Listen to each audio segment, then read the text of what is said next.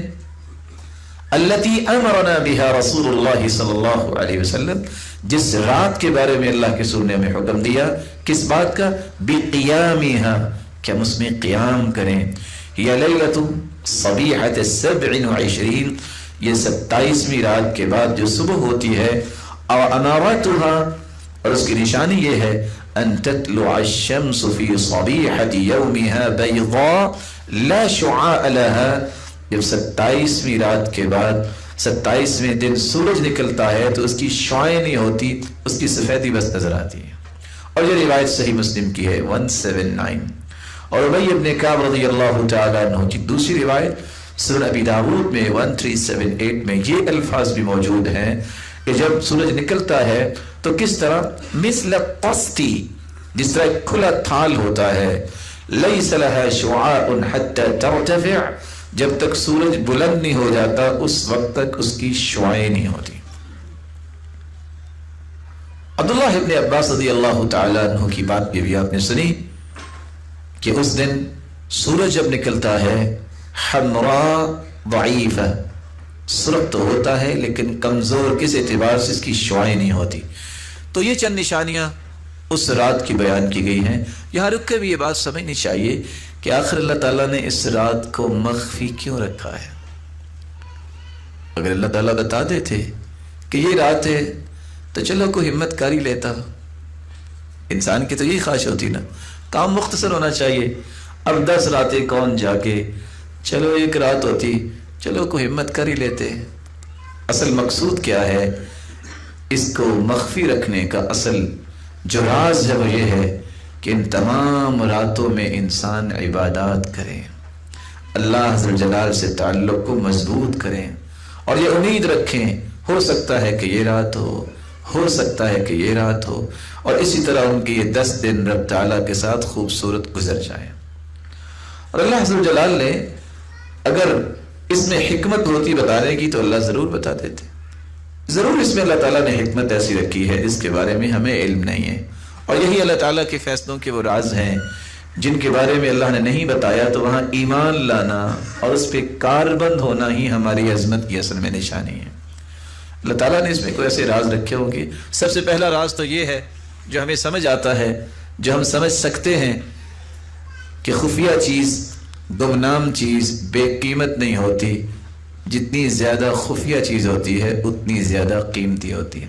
اس لیے شہرت کی حرص نہیں ہونی چاہیے، اس طرح اچھل ابل کے کام کرنے کی ضرورت نہیں ہوتی۔ نہیں کوئی جانتا، رب تو جانتا ہے نا، جیسے لیلۃ القدر کو رب تو جانتا ہے نا کون سی رات ہے۔ اس لیے کہنے والے نے خوب کہا تھا نا کہ جب اللہ کے رسول نے یہ فرما دیا ہے ان اللہ یحب العبد التقی الغنی الخفی، اللہ کا محبوب وہ انسان ہوتا ہے جو متقی ہو، جو مستغنی ہو لوگوں سے، اور ایسا انسان جس کا دل صاف ستھرا ہے اور وہ خفی ہے، کوئی اس کو جانتا نہیں۔ سلف صالحین تو رویا کرتے تھے، سفیان ثوری رحمہ اللہ تعالی کہا کرتے تھے نا ابتلینا بالشہرہ، ہمیں شہرت کی آزمائش نے گھیر لیا۔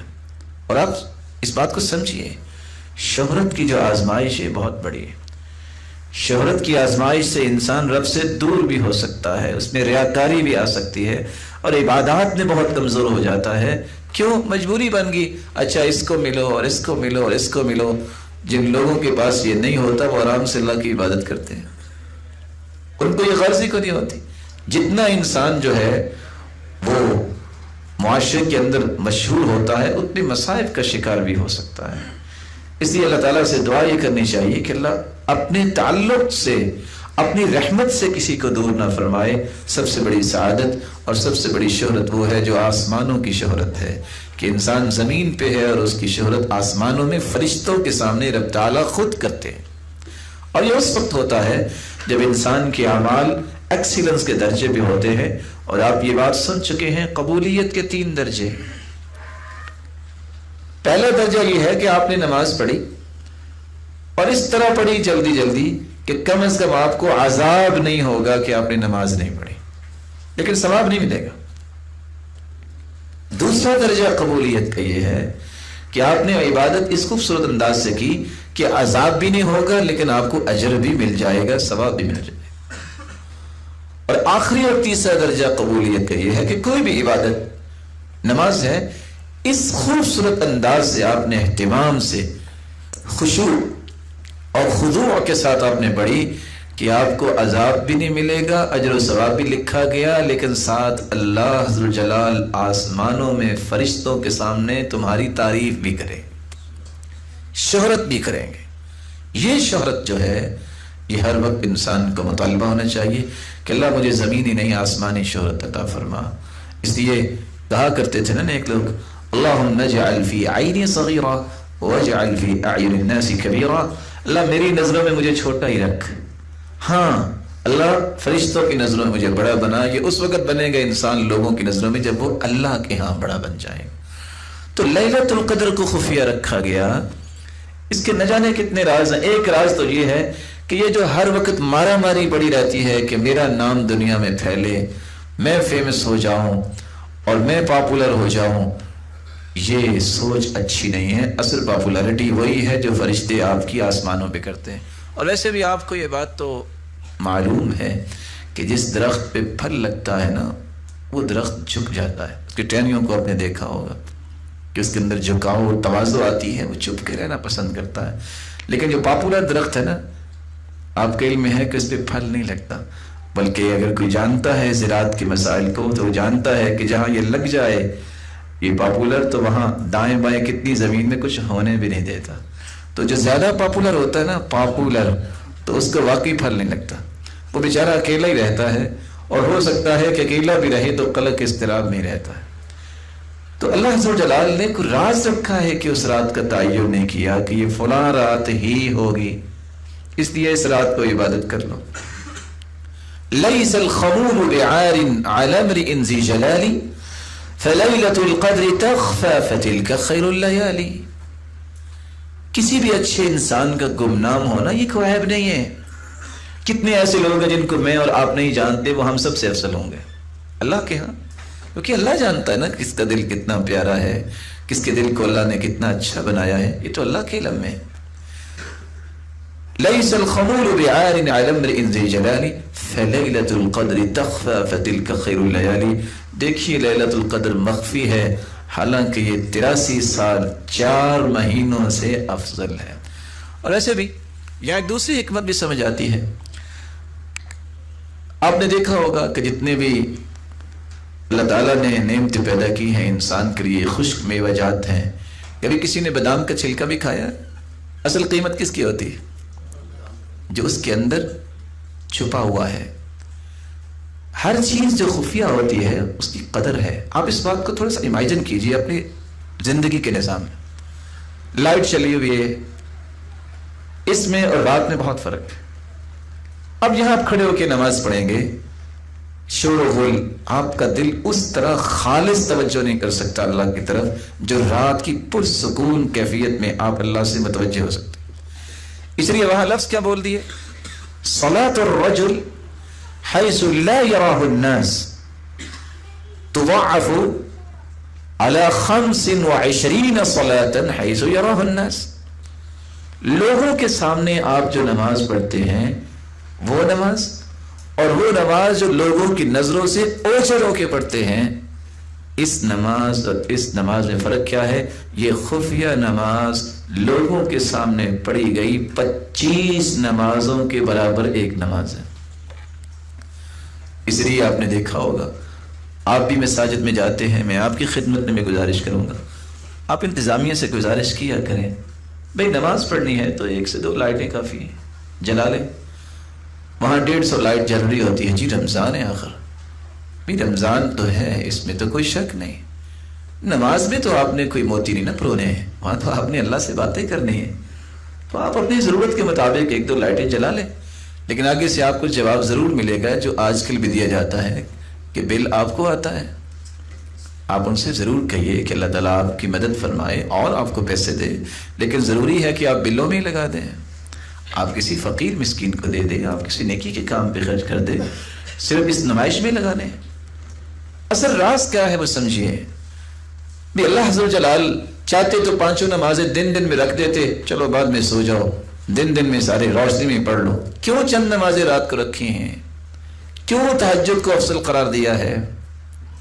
انسان جب ظہر اثر کی نماز پڑھتا ہے نا، تو اگر کوئی متقی ہو، کوئی نیک ہو، تو نماز پڑھتے پڑھتے کچھ آیتیں پڑھے، اللہ کا خوف، اللہ کی جنت کی طلب، تو اس کو رونا آئے تو وہ روتا نہیں ہے. کیوں؟ ساتھ کھڑے لوگ دیکھیں گے، کیا کہیں گے کہ اس کا چہرہ بگڑ رہا ہے.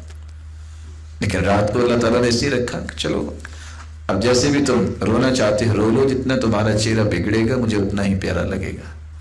اسے ایک اور راز بھی سمجھ آتا ہے جو آج کل کے معاشرے کی ضرورت بھی ہے. لوگ شاید سمجھتے ہیں کہ بے پردگی سب کے سامنے آنے سے بہت جو انسان کی قدر و قیمت ہوتی ہے. اللہ نے قدر و قیمت رکھی ہے تو کس کی؟ جس کو چھپایا ہوا ہے. اللہ عز و جلال نے اس لیے لیلۃ القدر کو چھپا کے رکھا ہے کہ اس کی تلاش کرو. کیسے؟ عمل صالح کے ساتھ، عبادات کے ساتھ، ریاضت کے ساتھ، ذکر و اذکار اور قرآن مجید کی تلاوت کے ساتھ. رسول اللہ صلی اللہ علیہ وآلہ وسلم کا فرمان ہے، انی خرجت لاخبرکم بلیلۃ القدر. آپ صلی اللہ علیہ وسلم گھر میں تشریف فرما تھے. آپ کو خواب میں دکھا دیا گیا کہ لیلۃ القدر کون سی ہے. صحیح الجامع کی روایت ہے 2461. آپ جب باہر نکلے وَتَلَحَّ فُلَانٌ وَفُلَانٌ تو 2 ساتھی آپس میں تکرار کر رہے تھے. آپ صلی اللہ علیہ وسلم فرماتے ہیں، میں جب باہر نکلا کہ میں اپنے صحابہ کو بتاؤں کہ یہ رات ہے، فرفعت. جب 2 آدمیوں کے جھگڑے کو میں نے دیکھا، میں متوجہ ادھر ہوا، وہ میرے ذہن سے اٹھا لی گئی. وَعَسَىٰ أَن يَكُونَ خَيْرًا لَكُمْ، اور یہ بھی تمہارے لیے بہتر ہے. فَالْتَمِسُوهَا فِي السَّبْعِ وَالتِّسْعِ وَالْخَمْسِ، اس لیے اس کو 7 میں، 9 میں اور 5 میں تلاش کرو. کیا مطلب 7 میں؟ 27ویں میں، 30 میں یعنی 29 میں، اور 5 سے مراد 25ویں. اس کو دونوں طرف سے آپ استعمال کر سکتے ہیں. جب 9 کہیں گے تو آخری 10 دنوں میں آخری رات جو ہے 30ویں سے پہلی بھی 9 ہوگی اور 21ویں میں اس میں آ جائے گی جب اوپر سے گنیں گے. 5ویں ادھر سے اور 5ویں ادھر سے آپ 23ویں اور 25ویں بھی شامل کر لیں گے، اور 7ویں کا معنی 27ویں رات. تو رسول اللہ صلی اللہ علیہ وآلہ وسلم نے امت کو یہ بتا دیا کہ مجھے اس کی خبر دی گئی تھی، میں بتانے آیا. تو یہ ساری کی ساری خیر سے محرومی کس وجہ سے ہوئی؟ 2 آدمیوں کے اس جھگڑے کی وجہ سے. یہاں ایک اور فائدہ مل گیا. امت جب تک اپنے جھگڑے نہیں چھوڑے گی اس کو خیر نہیں ملے گی. دیکھیں کتنی بڑی بات ہے کہ لیلۃ القدر کا مسلمانوں کو علم ہو جانا تھا. اللہ تعالیٰ نے فیصلہ کیا کیا؟ فَتَلَاحَ فُلَانٌ وَفُلَانٌ. اب 2 آدمیوں کی تکرار سے یہ خیر سے محروم امت ہوگی اور پوری امت محروم ہوئی. اس لیے ہم یہ کہتے ہیں اللہ تعالیٰ کے ساتھ تعلق، اللہ تعالیٰ کے ساتھ ایمان کا تقاضا یہ ہے کہ آپ خاندانی عصبیت کو چھوڑیں، آپ لسانی عصبیتوں کو چھوڑیں، اور آپ صوبائی اور علاقائی عصبیت کو چھوڑیں، آپ تنظیمی اور مسلکی عصبیتوں کو چھوڑیں. مسلمان کا معنی یہ ہے کہ وہ قرآن و سنت کو ماننے والا ہے. جو قرآن کہہ دے، جو اللہ کے رسول فرما دے، اس کے مطابق اپنی زندگی گزارو. جب تک لڑائیاں نہیں آپ چھوڑیں گے، جب تک یہ جھگڑے اور فساد سے کنارہ کش نہیں ہوں گے، آپ کو خیر و برکت نہیں ملے گی. خیر و برکت اللہ نے اتفاق میں رکھی ہے، اتحاد میں رکھی ہے. یہ خیر و برکت جس کے بارے میں رسول اللہ صلی اللہ علیہ وسلم کا فرمان ہے. نعمان بن بشیر اس روایت کے راوی ہیں، صحیح الجامع کی روایت ہے. آپ صلی اللہ علیہ وسلم نے فرمایا، من لم یشکر القلیل لم یشکر الکثیر. جس کو تھوڑی چیز دی گئی ہے اگر وہ اس پہ اللہ کا شکر ادا نہیں کرتا، اس کو اگر زیادہ بھی مل جائے نا تو پھر بھی شکر ادا نہیں کرے گا. کیونکہ جس نے شکر کرنا ہے اس کا دل تو پیارا ہے، وہ تو تھوڑی چیز پہ بھی شکر کرے گا. ومن لم یشکر الناس لم یشکر اللہ. جو لوگوں کا شکریہ ادا نہیں کر سکتا وہ اللہ کا بھی شکر گزار نہیں بن سکتا. التحدث بنعمت اللہ شکر وترکها کفر. اللہ تعالیٰ کی دی ہوئی نعمتوں کا اظہار کرنا، ان کو بیان کرنا. الحمدللہ میں قرآن پڑھتا ہوں، الحمدللہ اللہ نے مجھے ایمان دیا ہے اور مجھے نیکی کی توفیق دی ہے، اور اللہ کے دین کی دعوت دیتا ہوں، شکر کرنا چاہیے، اظہار کرنا چاہیے، یہ ہے شکر گزاری۔ وَتَرْكُهَا كُفْرٌ، کسی کے پاس علم ہے چھپا کے بیٹھ جائے، یہ نہ شکری ہے۔ اللہ نے مال دیا ہے، جان بوجھ کے اس کو جوڑتا ہی جا رہا ہے، اپنے جسم پہ بھی اظہار نہیں کرتا، کبھی اس نے کوئی لباس اچھا پہنا ہی نہیں ہے، کبھی اس نے زبان پہ اچھے کلمات جاری نہیں کیے، ہر وقت واویلا ہی کرتا ہے، روتا ہی رہتا ہے، یہ نہ شکری ہے۔ خوشی سے انسان کو ہر وقت یہ کہنا چاہیے الحمدللہ، اللہ میں تو اس قابل بھی نہیں تھا جتنے تو نے انعامات دے دیے۔ آخر میں اس حدیث میں اللہ تعالیٰ کے پیارے پیغمبر نے ایک راز بیان کیا ہے جہاں تک میں پہنچنا چاہتا تھا۔ آپ نے فرمایا الجماعت رحمہ، جماعت بندی جو ہے، جڑے رہنا، اکٹھے رہنا، یہ اللہ کی رحمت ہے۔ اس سے اللہ کی رحمتوں کا نزول ہوتا ہے، اس سے انسان رب تعالیٰ کی رحمتوں کا مستحق بنتا ہے۔ اور ساتھ یہ فرمایا والفرقۃ عذاب، اور اختلافات جو ہیں، افتراق، یہ اللہ کی طرف سے عذاب ہے۔ اور حدیث یہ کہتی ہے جس قوم کے اندر قرآن و سنت کا نفاذ نہیں ہوگا، وَمَا لَمْ تَحْكُمْ أَئِمَّتُهُمْ بِكِتَابِ اللَّهِ إِلَّا جَعَلَ اللَّهُ بَأْسَهُمْ بَيْنَهُمْ، جس قوم کے اندر اللہ تعالیٰ کی کتاب کے مطابق فیصلے نہیں ہوتے، اس قوم کے اندر خانہ جنگی ہو جاتی ہے۔ یہ حدیث نے بتا دی ہے۔ اور جو قوم اپنے عہد و پیمان کو پورا نہیں کرتی، صلت اللہ علیہم عدوہم، اس قوم پہ اللہ تعالیٰ دشمن کو مسلط کر دیتے ہیں۔ اب یہ سٹیٹمنٹ تو آج سے 1400 سال پہلے اللہ کے رسول صلی اللہ علیہ وسلم نے دے دی تھی۔ ایمان لانے والے ایمان لاتے ہیں، جب تک یہ اختلافات، یہ فروعی اختلافات، چھوٹی چھوٹی باتوں پہ جھگڑے اور فسادات کو انسانیت نہیں چھوڑتی، اس وقت خیر و برکت کا ملنا ممکن نہیں ہے۔ خیر و برکت اس وقت ملتی ہے جب انسان اللہ کی رحمت کے سائے تلے ہو۔ اور شاید کہ میں ایک چھوٹی سی بات کہہ کے یہ بات سمجھانے میں کامیاب ہو سکوں۔ مجھے اگر کسی بات سے اختلاف ہو گیا ہے کسی کے ساتھ، اس کے اندر کوتاہی کمی ہے، تو میرے اندر کوئی کمی کوتاہی نہیں ہے۔ جس دن مجھے یہ سمجھ آ گیا نا کہ کامل تو میں بھی نہیں ہوں، عیب تو میرے اندر بھی ہے، کمی کوتاہی تو میرے اندر بھی ہوتی ہے، اس دن یہ مسئلہ حل ہو جائے گا۔ جب تک میں یہ سمجھتا رہا کہ سارے ہی غلط ہیں، میں ہی ٹھیک ہوں، اس وقت تک یہ معاملہ حل نہیں ہوگا۔ آپ صلی اللہ علیہ وسلم نے تربیت ایسی کی تھی صحابہ کرام کی۔ سعد رضی اللہ تعالیٰ عنہ تشریف فرمائے، عبد الرحمن ابن عوف رضی اللہ تعالیٰ عنہ تشریف فرمائے، اور سعد رضی اللہ تعالیٰ عنہ کی بیٹی آئی، چھوٹی بیٹی، اور عبد الرحمن بن عوف رضی اللہ تعالیٰ عنہ کھانا کھا رہے ہیں۔ جب ان کی بیٹی کو دیکھا تو رونے لگ گئے، کہتے ہیں یہ اس انسان کی بیٹی ہے جو ہوا خیر منی، جو مجھ سے اچھا تھا۔ میں نے نام کن کا بلا لیا ہے؟ عبد الرحمن ابن عوف کا۔ عالمی منڈی میں صف اول کے تاجر ہیں، اور کیسے کمال کے انسان ہیں، کتنے جنگوں میں ان کو کمانڈر بنایا گیا۔ کیسے کمال کے انسان ہیں کہ یہ پہلی صف میں نماز پڑھتے، حتیٰ کہ سیدنا عمر رضی اللہ تعالیٰ عنہ جب شہید ہوئے ہیں، جب ان کو خنجر مارے گئے، ابو لؤلؤ مجوسی نے مارا، تو وہ تو گر گئے، نماز پوری کروائی تو ان کے بالکل پچھلی طرف کھڑے ہوئے تھے پہلی صف میں، وہ عبد الرحمن بن عوف تھے، وہ آگے بڑھے، انہوں نے نماز پوری کروائی۔ اتنا کمال کا انسان، اور یہ عشرہ مبشرہ میں سے ہیں، یہ عشرہ مبشرہ میں سے ہیں جن کو ایک ہی وقت میں 10 لوگوں کو جنت کی بشارت دی گئی۔ وہ انسان کہہ رہا ہے یہ اس کی بیٹی ہے جو مجھ سے اچھا ہے۔ جب تک میں یہ مزاج نہیں بناؤں گا، یہی مزاج پھر ایک دوسرے کا احترام پیدا کرتا ہے۔ آپ کسی کو عزت دینا سیکھیں، آپ کسی کو احترام دینا سیکھیں۔ آپ جب کسی کی تکریم کریں گے، رب تعالیٰ آپ کی عزت بنائیں گے۔ یہ وہ مینٹالٹی ہے جو صحابہ کرام کے پاس تھی۔ دیکھیں سیدہ عائشہ رضی اللہ تعالیٰ عنہ، ان کو خواب آیا تھا کہ میرے حجرے میں 3 چاند گر گئے۔ کتنے چاند؟ سید المرسلین اللہ کے پاس چلے گئے، تو ان کو بھی آپ کے حجرہ مبارکہ میں ہی دفنایا گیا۔ تو اپنے باپ سے پوچھتی ہیں مجھے یہ خواب آئی تھی، کہا ایک چاند تو آپ کے حجرے میں آ گیا ہے، باقی 2 کا انتظار کرو۔ تو وہ کون سے 3 چاند تھے؟ اسی حجرے میں اللہ کے رسول صلی اللہ علیہ وسلم کی قبر مبارک ہے، اور اسی حجرے میں پھر سیدنا ابو بکر کو دفنایا گیا۔ اور جب سیدنا عمر رضی اللہ تعالیٰ عنہ کو خنجر لگے، انہوں انہوں نے اپنے بیٹے کو بھجوایا، کہا جا کے سیدہ عائشہ سے کہو عمر کہتا ہے، امیر المؤمنین نہ کہنا۔ کیوں؟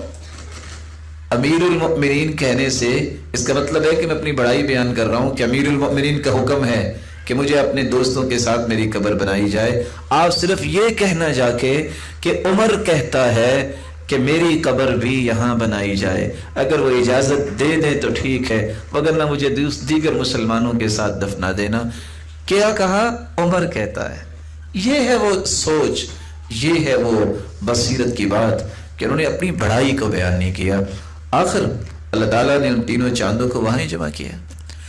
تو جب تک ہمارے اندر یہ سوچ پیدا نہیں ہوگی کہ دنیا ہی صرف غلط نہیں، میرے اندر بھی کمی کوتاہی ہے، اتفاق نہیں ہوتا، گیو اینڈ ٹیک کا عمل ہی دنیا میں چلتا ہے، کچھ ماننا پڑتا ہے، کچھ منوانا پڑتا ہے۔ اور یہاں میں ایک حدیث پیش کر دوں جو آپ کو زندگی میں یاد رہنی چاہیے، لَوْ لَمْ تُذْنِبُوا، حدیث میں آتا ہے اگر تم گناہ نہ کرو، کوئی گناہ بھی نہ کرو، کوئی گناہ نہیں ہے، تمہارا اتنا ہی گناہ بڑا ہے کہ تم یہ سمجھو کہ میرے جیسا کوئی نہیں ہے، آپ کوئی گناہ نہیں کرتے۔ اگر عجب آ جائے کہ میرے جیسا کوئی نہیں، یہ بھی بہت بڑا گناہ ہے۔ اور حدیث میں یہی تو آتا ہے کہ اگر تم گناہ نہ کرو تو اللہ تعالیٰ ایسی قوم پیدا کریں گے جو گناہ کرے گی اور پھر توبہ کرے گی، وہ اللہ تعالیٰ کے ہاں محبوب بن جائیں گے۔ اور سچ کسی نے کہا نا کہ جہنم بھی گنہگاروں سے بھری جائے گی اور جنت میں بھی گنہگار جائیں گے۔ وہ کیسے؟ وہ ایسے کہ گناہ تو، غلطی تو، کوتاہی تو ہر ایک سے ہوتی ہے۔ کل بنی آدم خطا، یہ حدیث ہے، ساری کی ساری انسانیت خطا کار ہے۔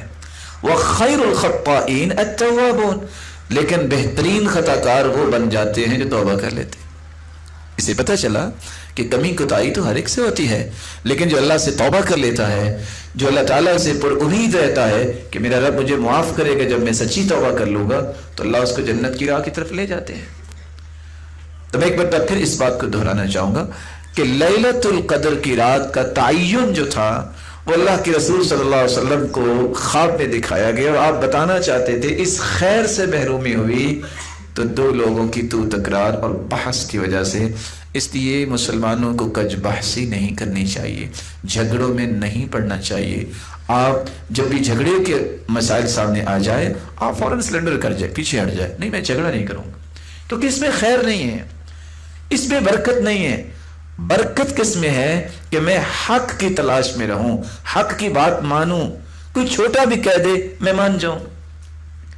وہ صحابی ابو موسیٰ اشعری آئے، سیدنا عمر رضی اللہ تعالیٰ عنہ کے گھر آ کے دروازہ نوک کیا، 1 مرتبہ 2 مرتبہ 3 مرتبہ سلام کہا اور واپس چلے گئے۔ سیدنا عمر اپنی امور مملکت میں مشغول تھے، وہ جواب نہیں دے پائے۔ جب فارغ ہوئے تو کہتے ہیں من بالباب، کون ہے دروازے پہ؟ اور وہ تو جا چکے تھے۔ انہوں نے کیوں نہیں بات آگے سے سنی؟ یہ بھی سنت ہے۔ آپ صلی اللہ علیہ وسلم ایک شخص کا جواب دے رہے تھے، ایک شخص نے کہا کہ میری بات آپ نے توجہ ہی نہیں کی، جب آپ نے پہلے کی بات سن لی جواب دے دیا، پھر فرمایا این اراہ السائل، وہ جو سوال کرنے والا تھا وہ کدھر ہے؟ پہلے جو ہوتا ہے اس کو پہلے فارغ کرتے ہیں۔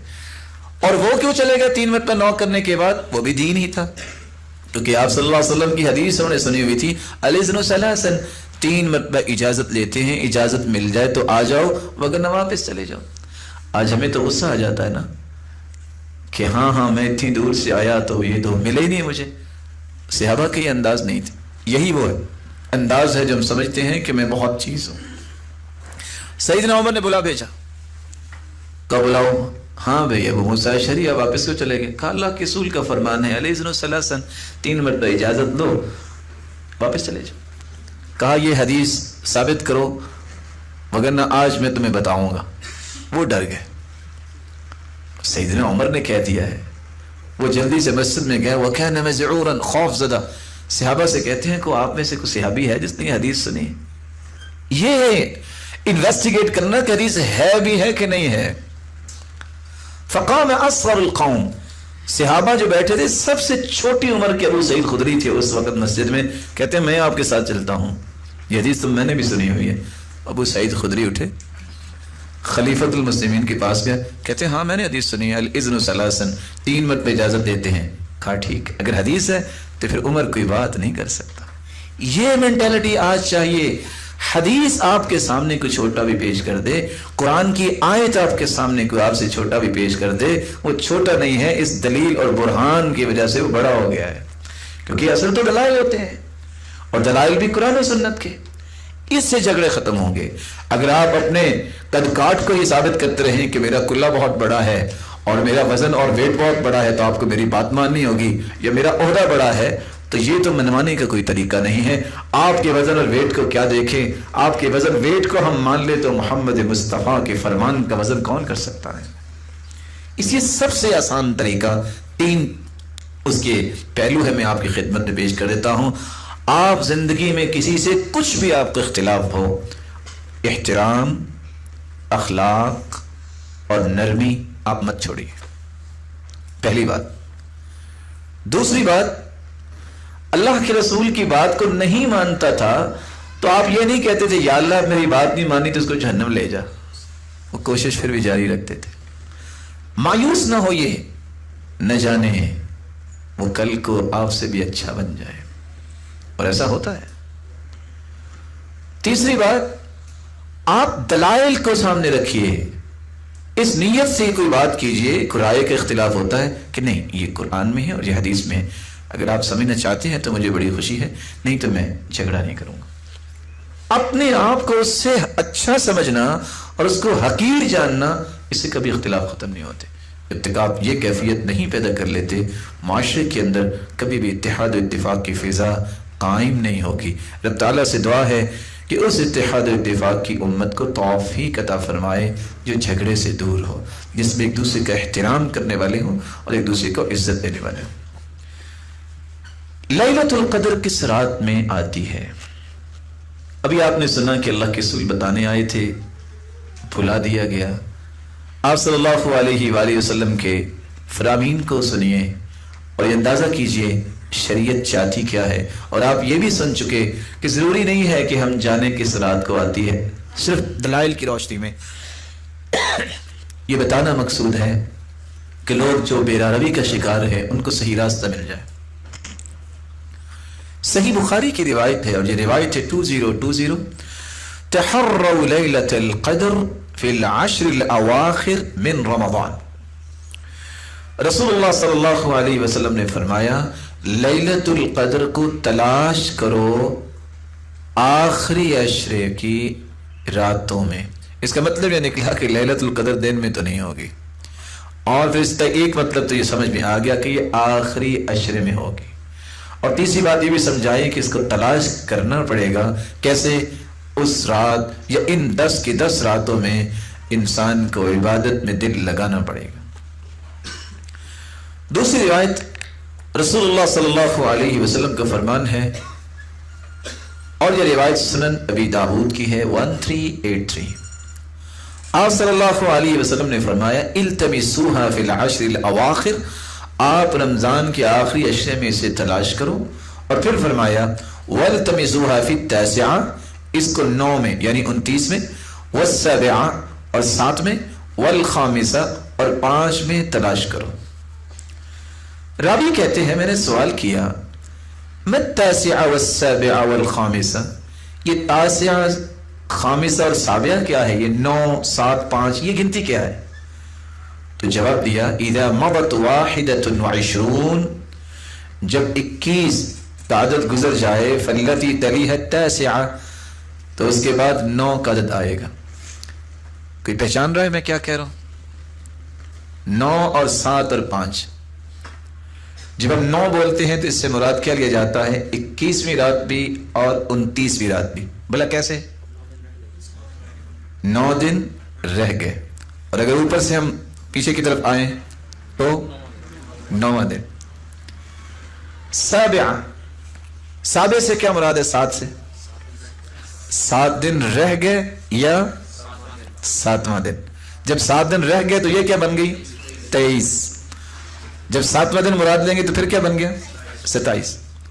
خامسہ 5, اس سے مراد کیا ہے؟ 5 دن رہ گیا یا 5 دن اوکے. تو 21 23 25 27 اور 29 اس انداز سے انہوں نے حدیث میں وضاحت کر دی. تیسری روایت ابو سلمہ رضی اللہ تعالی عنہ کی ہے، اور یہ روایت بھی صحیح بخاری کی ہے، اور صحیح بخاری کے اندر 2016 اس کا نمبر ہے۔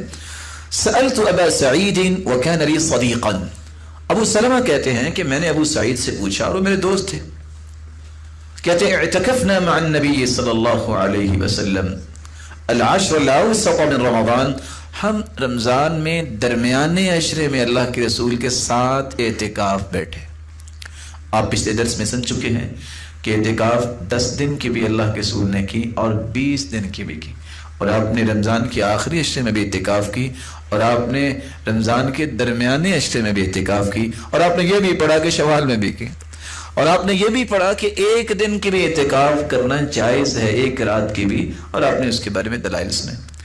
صحابی کہتے ہیں فخرج صبیحۃ 20 فخطبنا، آپ 20ویں دن جب صبح کی تو آپ نے ہمیں خطبہ دیا اور فرمایا انی اریت لیلۃ القدر، مجھے لیلۃ القدر دکھائی گئی، ثم انسیتها او نسیتها، پھر میں بھول گیا یا مجھے بھلا دیا گیا، فالتمسوها فی العشر الاواخر فی الوتر، آخری عشرے میں تلاش کرو طاق راتوں میں۔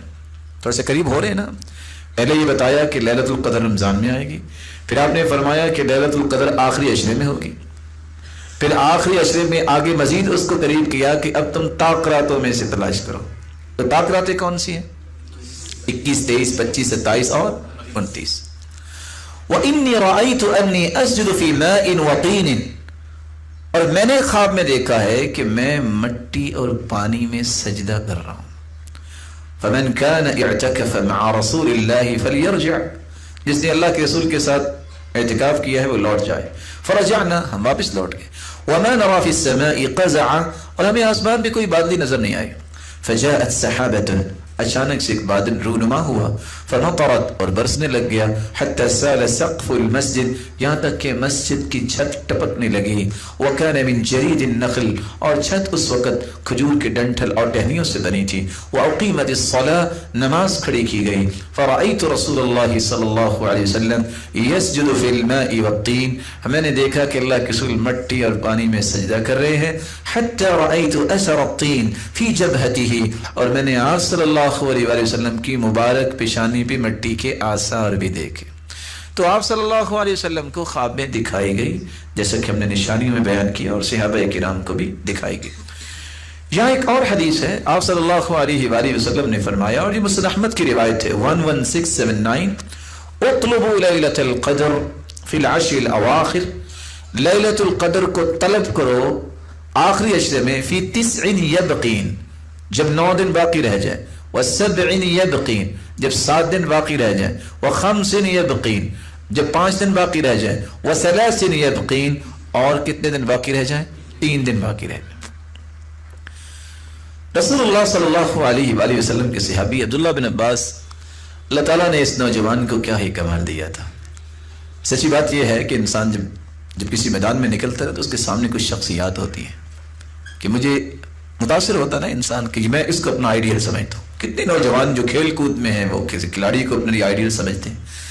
اگر کسی نے علم و معرفت کے میدان میں قدم رکھا ہے تو میں اسے یہ مشورہ دوں گا کہ وہ ایک مرتبہ عبداللہ ابن عباس کی زندگی کو ضرور پڑھے۔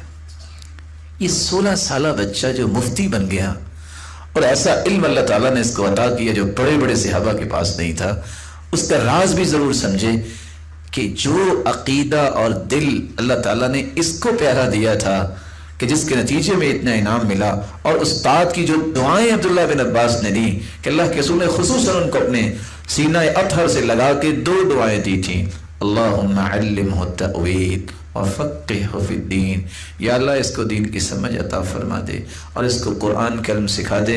واقعتاً ایسی فقاہت، ایسی سمجھ، ایسی فراست اور بصیرت اور علم کسی کو اللہ نے عطایا نہیں۔ اور تیسرا راز جہاں تک میں پہنچنا چاہ رہا ہوں، اللہ کی رحمت کے بعد، استاد کی دعاؤں کے بعد، ان کا سینہ بہت پیارا تھا، دل بہت خوبصورت تھا۔ کیسا دل؟ وہ کہتے تھے میں جب پڑھانے بیٹھتا ہوں تو میں کہتا ہوں یا اللہ مجھ سے پڑھنے والوں کو مجھ سے بھی بڑا عالم بنا دے۔ میں نہیں سمجھتا کہ یہ بات، اس کا وزن میں کر سکتا ہوں اور آپ کر سکتے ہیں کہ نہیں۔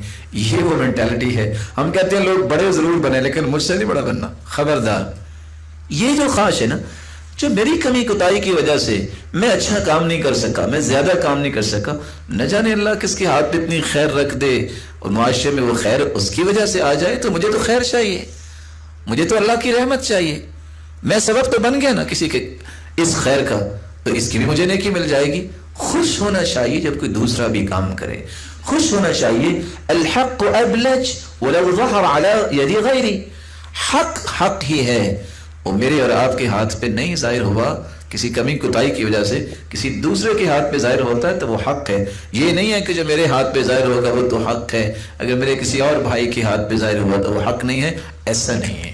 اس لیے ہمیشہ اس بات کی تڑپ رکھنی چاہیے کہ معاشرے میں بہتری آئے، کوئی بھی لے آئے۔ اور دوسرا، جب بھی بارش ہوتی ہے بہت خوش ہوتے تھے۔ کسی نے پوچھا آپ کی کوئی زمین ہے؟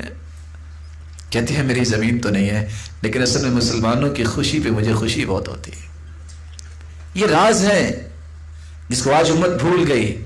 اور تیسرا، وہ کہتے تھے کہ جب بھی کوئی پتہ چلتا کہ فلاں شخص اس نے فیصلہ اچھا دیا ہے تو کہتے کسر اللہ من امثالی، اللہ تعالیٰ ایسے عدل کرنے والے اور پیدا کرے۔ لوگ پوچھتے ہیں آپ کا کوئی کیس ہے، کوئی مسئلہ ہے؟ کہتے ہیں نہیں، زمین پہ عدل مجھے پسند بہت ہے۔ یہ پسند اور یہ چیزیں جب انسان کے دل میں آ جاتی ہیں پھر معاشرے میں خیر و برکتی آتی ہے۔ اللہ عز و جلال ایسی ہی صلاحیتیں سب کو نصیب فرمائے۔ خلیفہ وقت اپنے بیٹے کا نکاح کرنا چاہتا تھا، نہیں کی ہوگا کوئی خلیفہ، تو اس نے اعلان کر دیا کہ میں کس کو جا کے کہوں کہ مجھے جو ہے وہ اپنی بیٹی کا ہاتھ دے میرے بیٹے کے لیے۔ اچھا، میں اعلان کرتا ہوں کہ اس شہر کے اندر جس نے قرآن مجید حفظ کیا ہے وہ رات کو اپنے چھت پہ قندیل جلا دے۔ رات کا جب سما ہوا تو پورا شہر روشن تھا، بڑا پریشان ہوا، یہ کیا ہو گیا؟ اس نے اگلے دن ایک شرط بڑھا دی، کہتے اچھا جس کو موطا امام مالک حدیث کی سب سے پہلی کتاب ہے وہ اور قرآن حفظ ہے، وہ اپنے گھر کی چھت پہ قندیل جلا دے۔ دیکھا تو پھر بھی شہر روشن تھا، وہ رونے لگ گیا۔ اس امت میں ابھی بھی اتنی خیر باقی ہے، ابھی بھی ایسی اللہ تعالیٰ کی نیک گھرانے ہیں جنہوں نے اپنی بچیوں کی اتنی تربیت کی ہے کہ ان کو موطا امام مالک یاد ہے اور ان کو قرآن کا حفظ ہے۔ اور آج مینٹالٹی کیا ہے؟ سچا واقعہ، ایک شخص تھا تو بھائی اس کو پتہ چلا کہ اللہ تعالیٰ نے ایک اچھے گھر کے بارے میں کہ انہوں نے کہا کہ ٹھیک ہے وہاں اس کا نکاح ہوگا، تو وہ بچی حافظ قرآن ہے، وہ کہتا ہے میں نے نہیں کروانا، میں نے اس کو تراویح پڑھانی تھی۔ آپ سوچئے کس انداز کی سوچ بن گئی ہے کہ قرآن کی عظمت کی بجائے اس کو مذاق کا نشانہ بنایا جا رہا۔ یہ جب تک قرآن و حدیث کا علم نہیں آتا یہ سوچیں نہیں آتی ہیں۔ اس لیے جتنی بھی دوڑ کو لگانا ہے لگا لے، سوائے شرمندگی کے اس کے سامنے کوئی راستہ نہیں ہوگا۔ ان حسرتوں اور شرمندگی اور ندامتوں سے بچنے کا صرف ایک راستہ ہے جس کو کہتے ہیں القرآن والسنہ، اللہ نے کیا فرمایا اور اس کے رسول نے کیا فرمایا۔ یہ دو ہی چیزیں ایسی ہیں جو اس پہ کاربند ہو جاتا ہے وہ کبھی حسرتوں کا شکار نہیں ہوتا، کبھی شرمندگیوں کا شکار نہیں ہوتا۔ اللہ تعالیٰ معاشرے کے اندر یہ پیدا فرمائے۔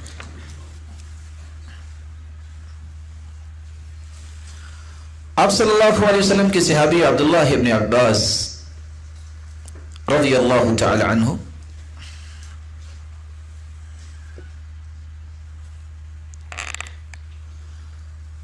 عمر بن خطاب رضی اللہ تعالی عنہ کے پاس کچھ صحابہ بیٹھے تھے، مہاجرین بیٹھے بیٹھے انہوں نے بات شروع کر دی اور انہیں لیلۃ القدر کے متعلق بات کی۔ لیلۃ القدر کے متعلق جب بات شروع ہوئی کسی نے کچھ کہا اور کسی نے کچھ کہا۔ عبداللہ بن عباس رضی اللہ تعالی عنہ خاموش رہے اور وہ بھی بیٹھے تھے۔ یہ ہے وہ علامت جو آج معاشرے میں ہونی چاہیے۔ جوہری جو ہوتا ہے نا، ہیرے کی قدر و قیمت وہی جانتا ہے، لیکن مصیبت یہ ہے کہ آج جوہری ملے کہاں سے۔ عمر رضی اللہ تعالیٰ عنہ خلیفہ تھے، سب کی باتیں سن کے تو فوری طور پہ کہتے ہیں یا ابن عباس ما لک صامت لا تتکلم تکلم ولا تمنعك الحداثہ۔ عبداللہ بن عباس آپ کیوں خاموش ہیں؟ آپ بھی کچھ بولو نا۔ آپ اس لیے ڈر کے بیٹھے ہیں کہ میں عمر میں چھوٹا ہوں تو کوئی مجھے کچھ کہہ نہ دے۔ کوئی کچھ نہیں کہے گا، بولو۔ ہم تو صرف یہ کہہ کے چپ کروا دیتے نا، اے تم چھوٹے ہو خاموش ہو جاؤ، نہ جانے وہ مجھ سے بڑی بات کر جائے، مجھ سے اچھی بات کر جائے۔ یہی اعتماد دینا چاہیے چھوٹوں کو۔ اور جو ٹیچر کسی بھی اپنے اسٹوڈنٹ کی بات تسلی سے تشفی سے سنتا ہے، وہ اصل میں اپنے شاگردوں میں اعتماد بلڈ کر رہا ہوتا ہے، اس کے اندر بولنا جو ہے اس کی طاقت پیدا کر رہا ہوتا ہے، کل کو حق گوئی کرے گا۔ اور جو دبا دیتا ہے نتیجتاً وہ بہت ساری صلاحیتوں کو دبا رہا ہوتا ہے۔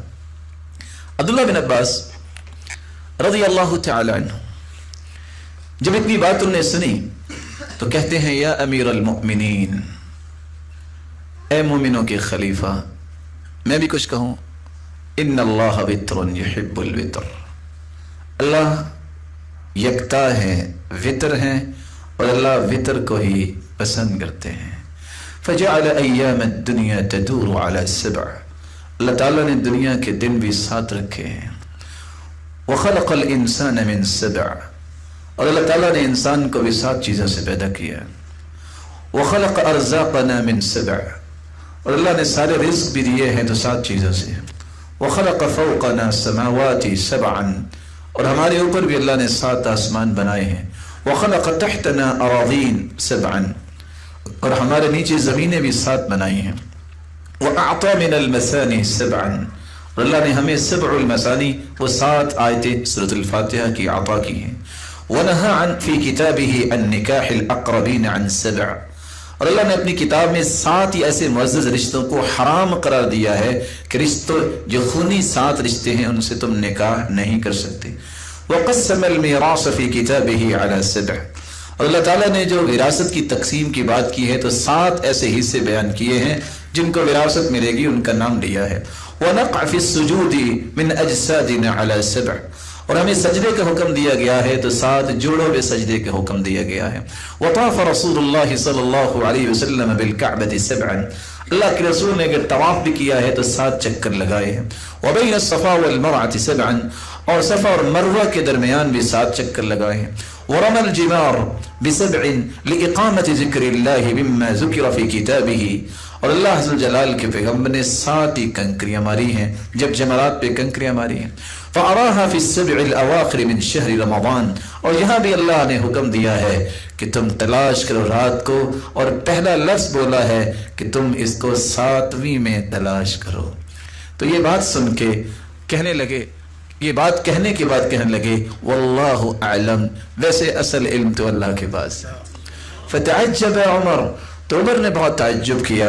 وقال ما وافقني فيها احد عن رسول الله الا هذا الغلام، میں اگر آپ کو کہوں یہ واحد بچہ ہے جس نے میری موافقت کی ہے، جو میں نے اللہ کے رسول سے سنا تھا وہی بات اس نے کی ہے۔ ساتھ یہ فرمایا لم تستوی شؤون رأسی، یہ سر برابر نہیں ہے، یہ نہیں ہوتا کہ جب تک میرے جتنا قد نہیں ہوگا تو بات نہیں کر سکتا، اصل بات علم سے ہی ہوتی ہے۔ ان رسول اللہ صلی اللہ علیہ وسلم قال، اللہ کے رسول صلی اللہ علیہ وسلم نے فرمایا تھا التمسوها فی العشر الاواخر، اس لیلۃ القدر کو آخری عشرے میں تلاش کرو۔ اور صحیح مسلم کی روایت 179، ابی ابن کعب قسم اٹھا کے کہہ رہے ہیں وَوَاللَّهِ انی لأعلم ای لیلۃ ہی اللیلۃ التي امرنا بها رسول اللہ صلی اللہ علیہ وسلم بقیامها، میں اللہ کی قسم اٹھاتا ہوں مجھے علم ہے کہ جو اللہ کے رسول نے ہمیں حکم دیا کہ جس رات کو آپ نے قیام کرنا ہے، ہو سکتا ہے یہ لیلۃ القدر ہو، وہ ہے ہی لیلۃ صبیحۃ 27، یہ 27ویں رات ہے۔ وَأَمَارَتُهَا، اور اس کی نشانی یہ ہے أَن تَطْلُعَ الشَّمْسُ فِي صَبِيحَةِ يَوْمِهَا بَيْضَاءَ لَا شُعَاعَ لَهَا، اس دن جب رات کے بعد سورج نکلتا ہے تو اس کی شعائیں نہیں ہوتی بلکہ سفیدی ہوتی ہے۔ تو یہاں تک ہمیں ایک اور بات بھی سمجھا گی۔ پہلی بات ہم نے سمجھی کہ یہ لیلۃ القدر رمضان میں ہوتی ہے، دوسری بات یہ سمجھی کہ آخری عشرے میں ہوتی ہے، تیسری بات یہ سمجھی کہ آخری عشرے میں بھی ہم اس کو وطر یعنی طاق رات میں تلاش کریں گے، اور چوتھی بات ہم نے یہ بھی سمجھ لی کہ یا یہ 21ویں ہوگی یا 27ویں ہوگی۔ آپ صلی اللہ علیہ وآلہ وسلم کے صحابی بیان کرتے ہیں، اور یہ روایت ہے عبداللہ ابن عباس رضی اللہ تعالیٰ عنہ سے، صحابہ کرام اس رات کی تلاش میں جہاں ان کی کوشش ہوتی وہاں اس بات کی بھی کوشش ہوتی کہ ہمیں پتہ چل جائے اور ہم اس بات میں خوشی محسوس کریں کہ ہم ان لوگوں کی صف میں شامل ہو گئے ہیں جن کو یہ رات نصیب ہوئی، کیونکہ اس سے محروم ہونے والا یہ وہ انسان ہے جو بہت بڑی خیر سے محروم ہو گیا۔ سورت لیلۃ القدر، جس سورت میں اس کا تذکرہ ہے، آپ میں سے سب کو یاد ہوگی؟ کوئی بتائے گا کہ لیلۃ القدر کے حروف کتنے ہیں؟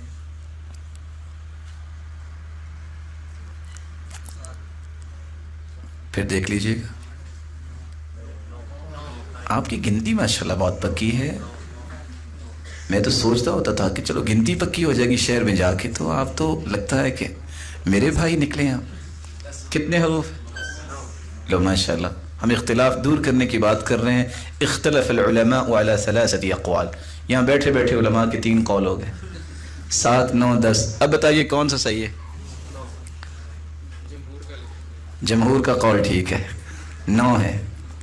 کچھ لوگوں نے یہ بھی اندازہ لگایا ہے کہ لیلۃ القدر کس رات میں ہوگی۔ لیلۃ القدر کے کتنے حروف ہیں اور یہ لفظ سورۃ القدر میں کتنی مرتبہ آیا ہے؟ انا انزلناہ فی لیلۃ القدر وما ادراک ما لیلۃ القدر لیلۃ القدر خیر من الف شہر تنزل الملائکۃ والروح فیہا بإذن ربہم من کل امر سلام ہی حتی مطلع الفجر۔ تو کتنی مرتبہ آیا؟ 9 کو 3 سے ملٹیپلائی کیجئے۔ بعض نے یہ بھی اندازہ لگایا۔ انا انزلناہ فی لیلۃ القدر، آپ شروع سے گنتی شمار کر کے آئیں تو یہ جو لیلۃ القدر کے الفاظ ہیں، لیلۃ القدر خیر من الف شہر، آپ گنیں گے کہ یہ حروف کتنے بنتے ہیں تو یہ 27واں حروف بنے گا۔ کچھ لوگ اس طرح کے اندازے بھی لگاتے ہیں۔ ان سارے اقوال کو پیش کرنے کے بعد حقیقت کیا ہے؟ اللہ تعالیٰ کو پتہ ہے کہ 21 کو یہ رات آتی ہے یا 23 کو آتی ہے یا 25 کو آتی ہے یا 27 کو آتی ہے یا 29 کو آتی ہے۔ اس کے بارے میں کسی بھی بات کو حتمی بات سمجھنا یہ درست نہیں ہے۔ اور کیوں درست نہیں ہے؟ اگر حتمی بات یہ طے کر دی جائے تو کوئی بھی شخص باقی راتوں کو عبادت کے لیے تیار نہیں ہوگا، اور یہی شریعت کا اصل مقصود نہیں ہے۔ مقصود یہ ہے کہ لوگ ان راتوں میں عبادتیں کر رہے۔ اس لیے امام بخاری کی صحیح بخاری کی شرح لکھنے والے ابن حجر اسقلانی رحمۃ اللہ علیہ بیان کرتے ہیں، فی هذه الترجمہ باب تحری لیلۃ القدر، لیلۃ القدر کو تلاش کرنے کے باب میں، اس ترجمے میں، اس باب میں اشارہ ہے الی رجحان کون لیلۃ القدر منحصر فی رمضان ثم فی العشر الاخیر منہ ثم فی اوتارہ لا فی لیلۃ منہ بعینها۔ اس سے صرف یہ سمجھ آتا ہے حدیثوں سے کہ یہ رات رمضان میں ہوگی، رمضان میں آخری عشرے میں ہوگی، اور آخری عشرے میں بھی طاق راتوں میں سے کسی ایک رات میں ہوگی۔ رسول اللہ صلی اللہ علیہ وآلہ وسلم نے جس بلندی کا تذکرہ فرمایا ہے، اور اسی بلندی کو حاصل کرنے کے لیے آپ کا معمول بھی یہ تھا، احیا اللیل، آپ رات کو بیدار رہتے، وایقظ اہلہ، اپنے گھر والوں کو اٹھاتے، وجد وشد المئزر، اور آپ کوشش کرتے اور کمر کس دیا کرتے تھے۔ لیلۃ القدر کو تلاش کرنے والوں میں 3 لوگوں کے رویے ہیں، اور آپ بھی دیکھ سکتے ہیں کہ آپ تینوں گروہوں میں سے کس گروہ میں شامل ہیں۔ پہلا وہ گروہ ہے وفقہ اللہ تعالی للصواب، ایسا گروہ جو خالص اللہ کی رضا کے لیے عبادت کرتا ہے، اس کو کوئی غرض نہیں ہے، صرف ایک ہی غرض ہے، جب اللہ کے رسول نے پورا عشرہ رات بیداری کی ہے، گھر والوں کو اٹھایا ہے، حالانکہ ان کو بھی دکھا دی گئی تھی، اور انہوں نے کمر کس دی ہے، کمر بستہ ہو کے یہ راتیں گزاری ہیں، تو مجھے تو اللہ سے تعلق چاہیے، مجھے تو رب کی رضا چاہیے، جو میری قسمت میں ہے مجھے وہ رات مل ہی جائے گی، وہ اپنی عبادت پہ توجہ رکھتا ہے۔ دوسرا وہ گروہ ہے جس کو صرف یہ ہوتا ہے چلو جتنا بھی مختصر ہو جائے، اس سارے مہینے میں کوئی 1-2 راتیں خصوصاً طاق راتوں میں اس لیے جاگتا ہے، چند لمحات قیام کرتا ہے، پھر اس کے بعد گفتگو میں مشغول ہو جاتا ہے۔ اور بعض تو ایسے لوگ ہیں جو ان مبارک راتوں میں بھی اپنے شوق پورے کرنے سے باز نہیں آتے، کہیں دف چل رہی ہے، نام بھی اسلام کا لیتے ہیں اور اس طرح کی مجالس برپا کی جاتی ہیں، یہ وہ گروہ ہے جو بہت ساری خیر سے محروم ہے۔ اور تیسرا وہ گروہ ہے جن کو قرآن رمضان کی قدر کا ہی علم نہیں، اس کا سال سارے کا سارا ایک جیسا ہوتا ہے، نہ اس کے سامنے کوئی رمضان کی عظمت ہے، نہ اس کے سامنے جو ہے وہ لیلۃ القدر کی عظمت ہے، وہ زیادہ سے زیادہ چھپ کے کھانے میں بھی گریز نہیں کرتا، لوگوں کو کہتا ہے میں نے روزہ رکھا ہے۔ اگر خوف نہ ہو اس کو تو شاید اس بارے میں بھی وہ اپنا ایک تصور پیش کرتا۔ ایسے لوگوں کے بارے میں ہدایت کی دعا بھی کرنی چاہیے۔ اور عمر رضی اللہ تعالیٰ عنہ تو مارا کرتے تھے کوڑے جو روزہ نہیں رکھتا تھا، اور بچوں کو بھی روزہ رکھوایا کرتے تھے۔ تو اللہ عز و جلال ہمیں ایسے لوگوں کی سب میں شامل فرمائے جو رب تعالیٰ کے قرب کی خواہش رکھتے ہیں۔ لیلۃ القدر کی تلاش میں ہمیں کام کیا کرنے ہیں؟ لیلۃ القدر کی تلاش جن کو ہوتی ہے ان کا سب سے پہلا رویہ یہ ہے کہ اس رات کو تلاش کرنا ہے تو تازہ دم ہو کے اور دل کے تھا گہرائیوں سے یہ خواہش دے کے کہ میں نے اللہ کے قریب ہونا ہے۔ اس لیے ابن جریر کہتے ہیں كانوا يستحبون ان يغتسلوا كل ليلة من ليالي العشر الاواخر، سلف صالحین آخری 10 راتوں میں ہر رات مغرب کے بعد غسل کرتے کہ تازہ دم رہیں، اور اپنے آپ کو پاک صاف اس لیے کرتے اور اس لیے غسل کرتے کہ نیند کا غلبہ نہ ہو۔ اور امام نخعی ابراہیم النخعی رحمہ اللہ یغتسل فی العشر کل لیلہ، ہر رات ان کا یہی معمول تھا۔ ومنهم من كان يغتسل ويتطيب في الليالي التي تكون أرجى الليلة، فأمر زر بن حبيش بالاغتسال ليلة 27 من رمضان، اور کتنے ایسے تھے جو طاق راتوں میں ضرور غسل کیا کرتے۔ تو سب سے پہلا کام وہ لوگ غسل کرتے، واغتسل وتطيب،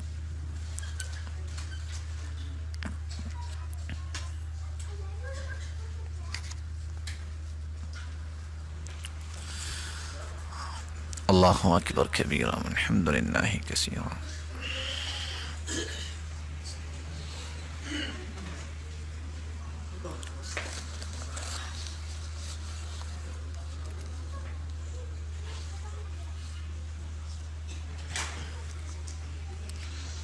لا الہ الا اللہ وحدہ لا شریک لہ لہ الملک ولہ الحمد یحیی ویمیت وہو علی کل شیء قدیر۔ لا الہ الا اللہ وحدہ لا شریک لہ الملک ولہ الحمد یحیی ویمیت وہو علی کل شیء قدیر۔ لا الہ الا اللہ لہ الملک ولہ الحمد یحیی ویمیت لا الہ الا اللہ وحدہ لا شریک لہ۔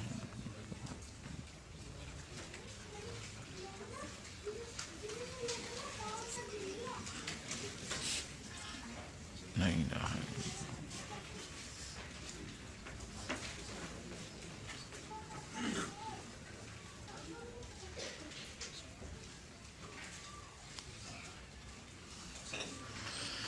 لا الہ الا اللہ وحدہ لا شریک لہ۔ اپنے وقت کو ضائع کرنے کی بجائے رب تعالیٰ کے ذکر میں مشغول ہونا یہ بہت بڑی سعادت اور خوش نصیبی ہے۔ چونکہ ہم کسی مقصد کے لیے بیٹھے ہیں تو یہ وقت جو ہے اسی مقصد میں ہی لگنا چاہیے۔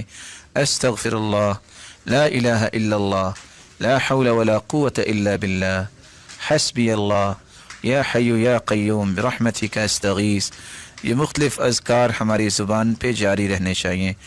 اللہ تعالیٰ نے جو لکھا ہے وہی کچھ ہوگا، اور اللہ تعالیٰ نیتوں کو جانتے ہیں کہ یہ وقت پورا کرنے کا وقت ہے، یا کہ اسی طرح ذکر و اذکار سے بھی وہی درجات انشاءاللہ ملیں گے۔ جو سیکھنے کے لیے آئے ہیں اللہ تعالیٰ ان کو محروم نہیں کریں گے، اور اس کا فیصلہ یہ ہے ان اللہ قد اوقع اجرہ علی قدر نیتی، اللہ تعالیٰ نیت کے مطابق ہی فیصلے کرتے ہیں۔ صحابہ جب گئے تھے عمرہ کرنے، صلح حدیبیہ کے موقع پہ واپس بھی آ گئے، لیکن ان کا عمرہ کنسیڈر کیا گیا۔ اس لیے جب انسان نیت کر لیتا ہے تو اس کے مطابق اسے اجر مل جاتا ہے۔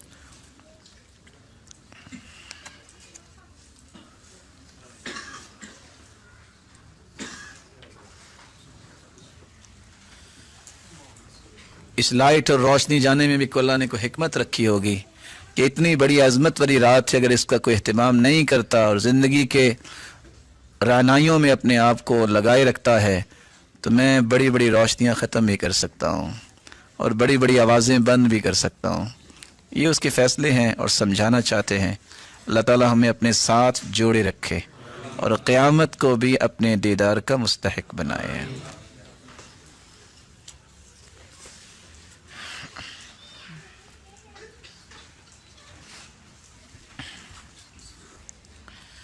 لا الہ الا اللہ وحدہ لا شریک لہ لہ الملک ولہ الحمد یحیی ویمیت وہو علی کل شیء۔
استغفر اللہ ربی من کل ذنب واتوب الیہ۔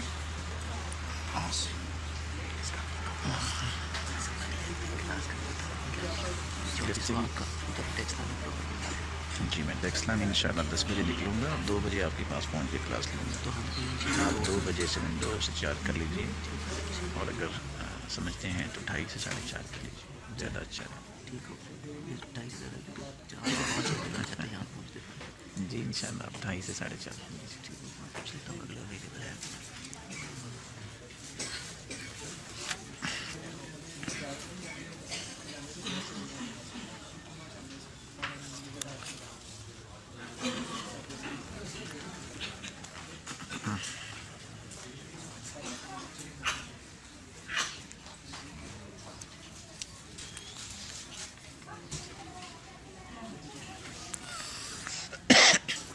یہ 2 سوال ہیں، میں چاہوں گا کہ ذرا ان کی طرف توجہ ہو جائے۔ بے اولاد کے لیے کوئی وظیفہ، قرآن مجید کا دیا ہوا وظیفہ سب سے قیمتی ہے۔ وَقُلْتُ اسْتَغْفِرُوا رَبَّكُمْ إِنَّهُ كَانَ غَفَّارًا يُرْسِلِ السَّمَاءَ عَلَيْكُمْ مِدْرَارًا وَيُمْدِدْكُمْ بِأَمْوَالٍ وَبَنِينَ۔ کثرت استغفار، اس سے رب تعالیٰ اولاد سے نوازتے ہیں۔ صبح و شام پڑھیے استغفر اللہ کثرت سے، استغفر اللہ الذی لا الہ الا هو الحی القیوم واتوب الیہ، استغفر اللہ ربی من کل ذنب واتوب الیہ، رب اغفر وارحم وتب علی انک انت التواب الرحیم، اللهم انت ربی لا الہ الا انت خلقتنی وانا عبدک وانا على عهدك ووعدك ما استطعت، اعوذ بك من شر ما صنعت، ابوء لك بنعمتك علی وابوء بذنبی فاغفر لی فانه لا یغفر الذنوب الا انت۔ یہ 5 قسم کے استغفار ہیں، ان میں سے جو آسان لگے آپ اس کو پڑھ سکتے ہیں۔ دوسرا سوال یہ ہے،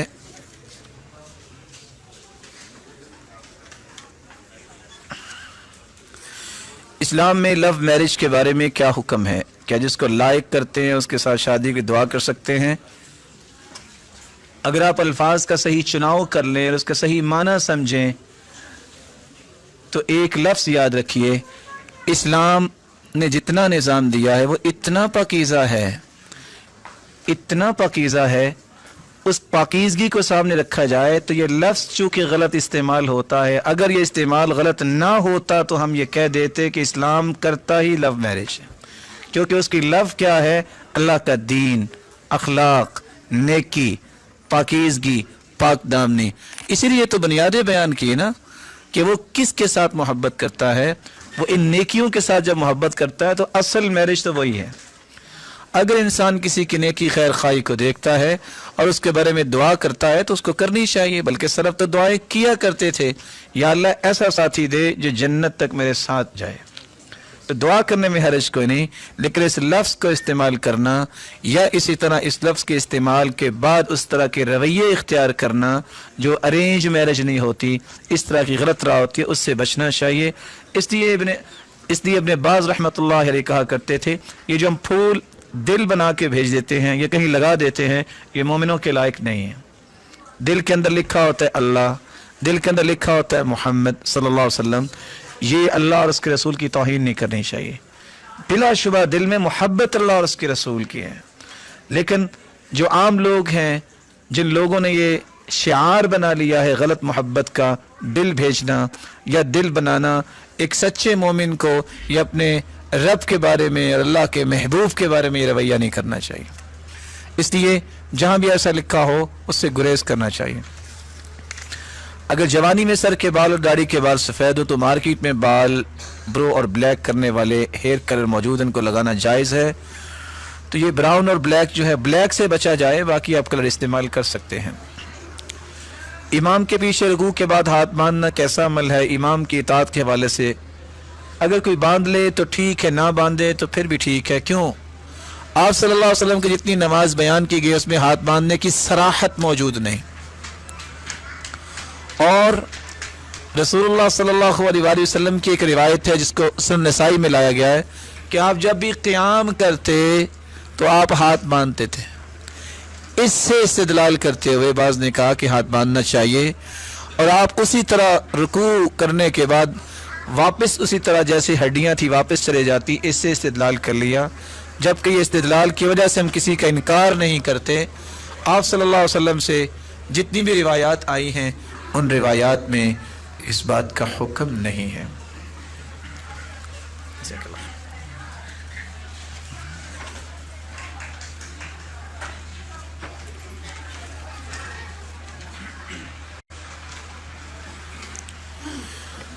بات یہ کر رہے تھے کہ اگر لیلۃ القدر انسان کو نصیب ہو، اس کی تلاش میں ہمیں کام کیا کرنے چاہیے؟ میں گنتی کے 5 منٹ میں انشاءاللہ اس کو مکمل کرتا ہوں۔ سب سے پہلا کام، سلف صالحین غسل کا اہتمام کیا کرتے ہیں۔ آج یہ بھی رویہ آپ کو دیکھنے کو ملے گا، جس نے اعتکاف بیٹھنا ہوتا ہے کہتے ہیں یہ غسل نہیں کرے گا، اور یہ رویہ درست نہیں ہے، پاکیزہ انسان کو رہنا چاہیے۔ دوسرا رویہ جو ہمیں اختیار کرنا چاہیے، تمیم داری جنہوں نے 1000 درہم کا لباس لیا تھا، اور وہ لباس صرف اس لیے پہنا تھا کہ میں نے لیلۃ القدر کی تلاش کرنی ہے اور اللہ کے سامنے خوبصورت ہو کے پیش ہونا ہے، تو ہمیں اس بات کا بھی خیال رکھنا ہوگا کہ ہم اپنے آپ کو اچھے انداز میں رب تعالیٰ کے سامنے پیش کریں۔ تیسری بات جو اس رات ہونی چاہیے، قرآن مجید کی تلاوت قیام کی شکل میں بھی، جس کو تراویح القیام کہتے ہیں، تہجد کی شکل میں بھی، اور تینوں نام ایک ہی چیز کے نام ہیں، اور بیٹھ کے بھی انسان کو پڑھنا چاہیے۔ اور سلف کا رویہ یہ ہے، مصنف عبد الرزاق کی روایت ہے 5955 ابراہیم النخعی کے بارے میں، انہ کان یقرأ القرآن فی رمضان فی کل ثلاث، ہر 3 دن میں وہ رمضان کے اندر قرآن ختم کرتے۔ فإذا دخلت العشر، جب آخری عشرہ شروع ہوتا، قرأہ فی لیلتین، تو 2 راتوں میں قرآن ختم کرتے، واغتسل فی کل لیلہ، اور ہر رات غسل کیا کرتے۔ چوتھا کام جو ہمیں کرنا چاہیے وہ ہے ذکر اور دعا، کثرت سے اللہ کا ذکر کیا جائے اور اللہ عز و جلال سے دعا کی جائے، اور دعائیں مختلف جو اللہ کے رسول نے کی ہیں، اور خصوصاً اس دعا کا اہتمام ضرور کیا جائے جو سیدہ عائشہ رضی اللہ تعالی عنہ، انہوں نے اللہ کے رسول سے پوچھا تھا کہ اگر اللہ تعالیٰ کی توفیق ملے اور لیلۃ القدر کی رات پہ میں عبادت کروں تو مجھے کیا مانگنا چاہیے؟ تو اللہ کے رسول نے رہنمائی دی تھی، وہ دعا سکھائی تھی جو ہر مسلمان کو یاد ہونی چاہیے، اور مجھے امید ہے کہ آپ سب کو یاد ہوگی۔ اللہم انک عفو تحب العفو فاعف عنی، اے اللہ تو معاف کرنے والا ہے، تو معافی کو پسند کرتا ہے، تو مجھے بھی معاف فرما دے۔ اس حدیث کے اندر بہت سے راز ہیں۔ سیدہ عائشہ رضی اللہ تعالی عنہ کی انتہا درجے کی حرص دیکھیے کہ وہ ہر وقت وہ بات پوچھتی جس سے امت کو نفع مل جائے۔ اور اس حدیث کے اندر عفو کا جو سوال ہے فاعف عنی، یہ یہاں ہی کیوں ہے؟ باوجود اس کے کہ ہمیں معافات اور معافی کا تو ہر وقت جو ہے ہمیں ضرورت ہے، اس رات کیوں؟ کیونکہ اللہ عز و جلال کے پیغمبر نے بار بار اپنے چچا سے کہا تھا سل اللہ العفو والعافیہ، چچا زیادہ سے زیادہ معافی اللہ سے مانگا کریں۔ ابن القیم فرماتے ہیں اس رات میں اس کا کیوں اللہ کے رسول نے توجہ دلائی؟ انسان جتنے بھی انعامات زندگی میں حاصل کرتا ہے وہ اللہ کی توفیق سے حاصل کرتا ہے۔ سارا رمضان وہ محنت کرتا ہے، لیکن اچھے لوگوں کی یہی عادت ہوتی ہے، پھر بھی وہ کہتے ہیں یا اللہ اگر کوئی کمی کوتاہی رہ گئی ہے تو معاف کر دے۔ اور یہی اصل عبودیت ہے کہ انسان تقصیر کا اعتراف کرے کہ اللہ مجھ میں بہت ساری کمی ہے۔ ساری زندگی فرشتے عبادت ہی کرتے ہیں، کوئی رکوع میں پڑا ہے، کوئی سجدے میں ہے، اور حدیث تو یہ کہتی ہے کہ آسمانوں میں 4 انگلیوں کی جگہ خالی نہیں ہے، کوئی رکوع میں ہے، کوئی قیام میں ہے، کوئی سجدے میں ہے، لیکن قیامت کے دن فرشتے بھی کہیں گے ما عبدناک حق عبادتک، اللہ ہم تیری عبادت کا حق ادا نہیں کر سکے۔ تو حق یہی بنتا ہے کہ آخری عشرے میں کثرت سے یہی دعا کی جائے۔ اس میں ایک ادب بھی سکھایا گیا ہے، جب تک کسی دعا میں اللہ کی تعریف نہ کی جائے، درود نہ پڑھا جائے، تو یہ دعا قبول نہیں ہوتی۔ درود نہ پڑھا جائے آسمان تک دعا پہنچتی نہیں ہے۔ تو اس میں دیکھیے پہلے اللہ کی تعریف ہے، اللہم انک عفو تحب العفو فاعف عنی۔ تو اس لیے اللہ کے رسول صلی اللہ علیہ وآلہ وسلم نے یہ سکھائی، اس میں تعریف بھی ہے اور اللہ کے ساتھ حسن ظن بھی ہے۔ اللہ تو معاف کرنے والا ہے، حسن ظن پیدا ہو رہا ہے، اس لیے تو مجھے بھی معاف کر دے۔ اور انسان کی تو ہر وقت ضرورت ہوتی ہے کہ اللہ تعالیٰ اسے معاف کر دے۔ نوافل اور قیام اس کا بھی اہتمام ہو اور صدقے کا بھی اہتمام کرنا چاہیے۔ اور آخری بات، کون سے ایسے اعمال ہیں کہ میں لیلۃ القدر کے برابر اجر لے سکتا ہوں؟ ایک عمل ہم نے پچھلی مجلس میں بھی بیان کیا، عبداللہ ابن مسعود رضی اللہ تعالیٰ عنہ کی روایت، بلکہ 4 روایتیں پیش کی تھی۔ من صلی 4 بعد العشاء لا يفصل بينهن بتسلیم عدلن بمثلهن في لیلۃ القدر، جو عشاء کی نماز کے بعد 4 رکعتیں اکٹھی پڑھتا ہے، 2 کے بعد سلام نہیں پھیرتا، اللہ تعالیٰ ان 4 رکعتوں کا اجر اسے لیلۃ القدر کی 4 رکعتوں کے برابر عطا کریں۔ دوسرا عمل عبداللہ ابن عمر سے روایت ہے، اور یہ روایت سے صحیحہ کی ہے 2811، الا انبئکم بلیلۃ افضل من لیلۃ القدر، اللہ کے رسول نے فرمایا کہ میں تمہیں لیلۃ القدر سے بھی افضل رات نہ بتاؤں؟ حارس الحرس فی ارض خوف لعلہ الا یرجع الی اہلی، ایسا انسان جو مسلمان ہے، جو اس بات پہ اپنے آپ کو لگا دیا اس نے کہ میں حفاظت کے لیے رات گزاروں گا، اور اس کے دل میں ہے نہ جانے میں گھر واپس آؤں کہ نہ آؤں، سرحدوں پہ پہرا دے رہا ہے۔ اس روایت کو دیکھتے ہوئے میں کہنا چاہوں گا کتنے خوش نصیب ہیں وہ لوگ جو آج اس ذمہ داری کو نبھاتے ہیں، فوج کے لوگ جن کو اللہ نے ایمان دیا، جن کو اللہ نے کتنا تقوی دیا، اور اللہ عز و جلال پر ان کا اعتماد ہے، نماز پڑھنے والے، وہ زکوٰۃ دینے والے، وہ روزے رکھنے والے، کچھ پتہ نہیں گھر واپس آنا ہے کہ نہیں، پھر بھی وہ سرحدوں پہ پہرا دیتے ہیں۔ ایسا انسان کی رات جو ہے وہ لیلۃ القدر سے افضل ہے، لیکن اس کے لیے شروط وہی ہیں جو رسول اللہ صلی اللہ علیہ وسلم نے بیان کی ہے۔ تیسری بات جو سیدنا ابو ہریرہ رضی اللہ تعالی عنہ کی آپ نے پچھلی مجلس میں بھی سنی، اور جو روایت بھی سلسلہ صحیحہ کی ہے 168، کہ جب وہ رباط کر رہے تھے، رباط کیا ہے کہ دشمن کی چال سے بچنے کے لیے یا اس کی شرارت سے بچنے کے لیے پہرا دینا، لوگ ساحل کی طرف بھاگے کہ کہیں دشمن نہ آ گیا ہو، لیکن بعد میں کہا گیا کہ خیر کی بات ہے، سیدنا ابو ہریرہ وہاں رک گئے، سب لوگ واپس آ گئے۔ کچھ آپ کے رکے ہیں؟ کہا اللہ کے رسول نے فرمایا تھا کہ جو بندہ ایک گھڑی اللہ کی راہ میں کھڑا ہو جاتا ہے، وہ حجر اسود کے سامنے